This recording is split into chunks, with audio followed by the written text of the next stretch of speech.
మేము కొన్నాం, రాష్ట్ర ప్రభుత్వ డబ్బులతో కొన్నాం, రైతుకు ఇబ్బంది కాకుండా చూసినాం.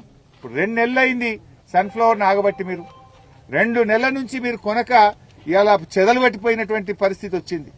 ఇవాళటికి కూడా గన్ని బ్యాగులు రాలే సన్ఫ్లవర్ కు. నేను వెంటనే రైతులకు గన్ని బ్యాగులు పంపాలి.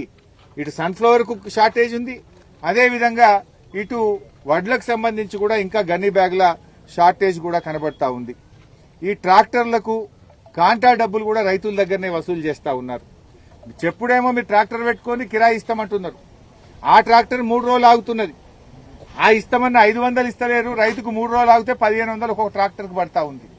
కాంటా డబ్బులు కూడా రైతుతోనే పెట్టిస్తుండ్రు. కాంటా డబ్బులు పెట్టిస్తుండ్రు, ట్రాక్టర్ డబ్బులు పెట్టిస్తున్నారు, హమాలీ డబ్బులు రైతుతోనే పెట్టిస్తున్నారు. ఇటు తరుగు పెడుతున్నారు, అటు బి గ్రేడ్ పెడుతున్నారు.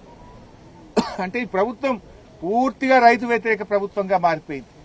మళ్ళా వానకాలం వస్తున్నది, ఇప్పటికీ జనుము జీలుగు విత్తనాలు రాలే, ఇప్పటికీ ఎరువులు స్టాక్ పెట్టుకుంటలేరు.